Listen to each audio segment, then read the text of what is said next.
Commencer ce séminaire,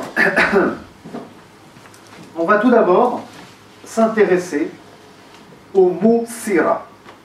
Alors, si je vous dis, c'est quoi la sira? Qu'est-ce qui va vous venir à l'esprit?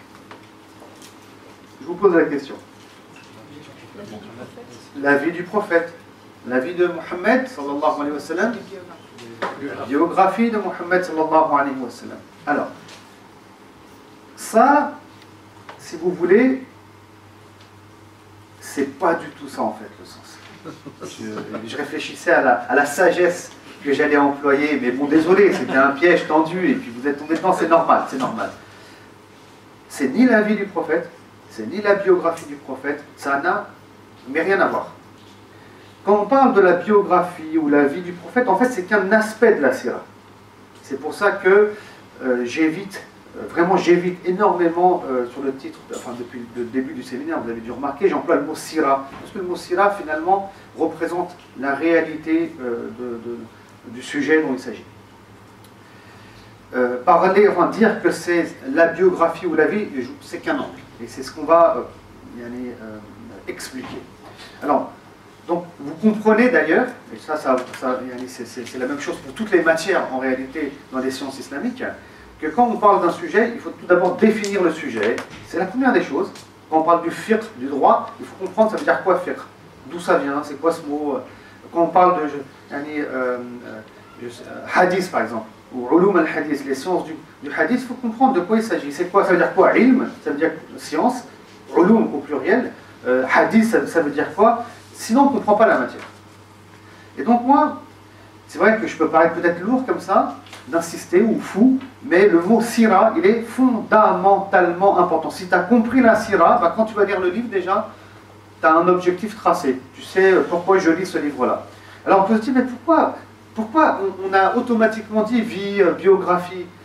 À mon sens, alors il y a une raison à ça, c'est qu'en Occident, en tout cas en France, mais très certainement en Belgique aussi, on a été à l'école et puis on focalise beaucoup sur l'histoire, l'histoire de France, Napoléon, etc., l'histoire de la Belgique, ce qui est très important. Et puis on se rappelle les grands héros de la Belgique ou bien de France dans l'histoire médiévale. Et quand on parle de Sira, automatiquement, puisqu'on va parler du prophète Mohammed sallallahu alayhi wa sallam qui est né à un moment et qui est décédé à un moment, automatiquement on se dit, c'est pareil, on va étudier l'histoire d'un grand homme de l'islam, qui est le plus grand des grands, qui est Mohammed sallallahu alayhi wa sallam. Donc, à partir de là, vous voyez, par rapport à une certaine culture qu'on peut avoir, occidentale, qui est normale, puisqu'on est né en Occident, on s'imagine que la sira, c'est sûrement la même chose, alors que ce n'est pas la même chose. C'est pas la même chose. Pour que vous compreniez d'où peut venir le problème.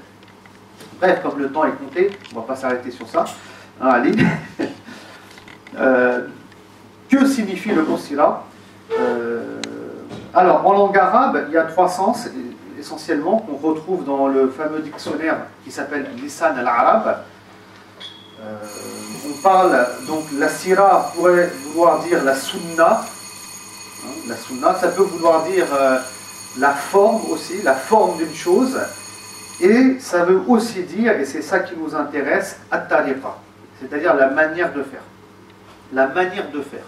La manière de procéder. As-sayr, ça vient du mot sayr, donc le mot sira.